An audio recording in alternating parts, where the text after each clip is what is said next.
Alright, magandang gabi. So ito, may nadaanan si Congressman Busita na isang checkpoint at medyo kakaiba yung pwesto ng kanilang mobile. Ayan, nakabalagpat. Sinakop na halos yung gitna ng kalsada. So tinawagan ng ating matikas na Congressman Busita ang kanilang hipe para sabihan na mali ang practice na ginagawa nila. At so ayan, nakatika sila dito at yun, nakausap ng congressman ang kanilang hepe at pinapaliwanag na magiging dahilan umano ng o sanhin ng aksidente ang ganitong pagposisyon ng kanilang sasakyan. Alright, so panoorin natin. Magandang umaga po sa ating lahat. Dito po tayo ngayon sa San Antonio. At nakita po si Congressman Busita na isang checkpoint.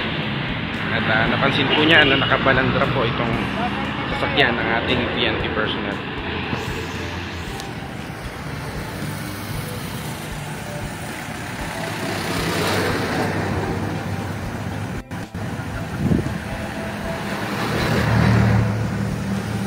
Ka pa lang dito. Napansin ko yung mga bata mo, nakabalagpag yung mobile sa highway, sa kalsada. Ano ba ito? Ito ba ang practice ninyo?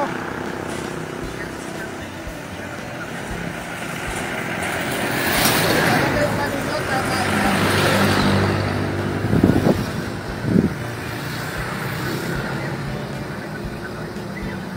Kasi nakabalagpag sa kalsada eh. Wala naman sa POP yan, di ba?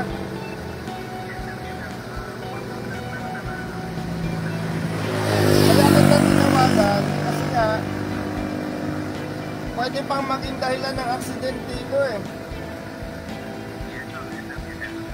Bigyan mo ng instruction, brother, bigyan mo ng instruction itong mga bata mo.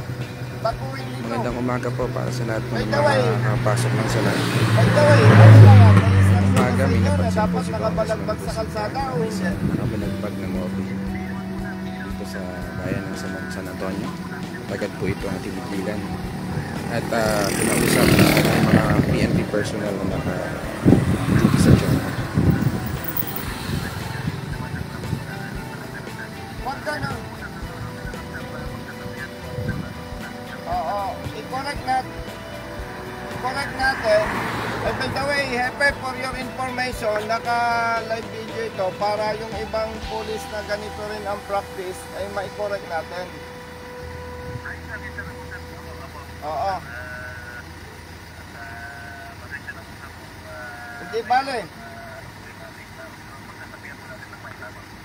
At ikaw naman pala ay bagong assign dito, ano? Kaya natin ito binibideo para malaman ng ibang pulis na ganito ang practice. Hindi tama na nakabalagpag sa kalsada.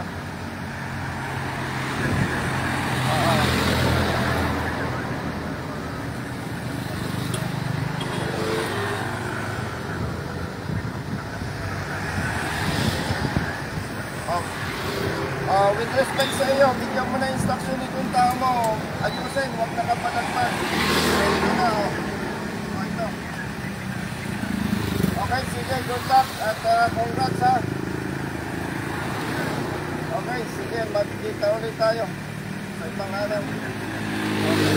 Okay. Ikaw, bigyan mo instruction. Yes, sir.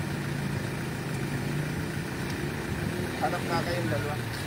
Yes, sir, ano to, unshape, ano? Ito ba, unshape? Ahitan mo muna yung iba.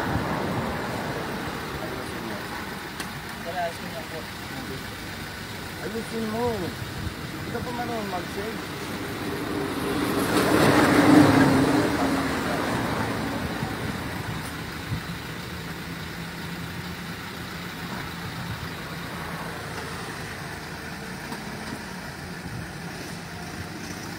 Sakit ba, brother?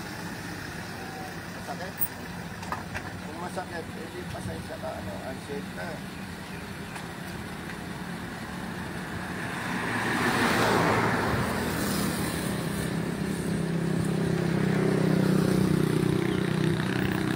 Hindi naman, nalitan din ka. Hindi pa kontra, brother.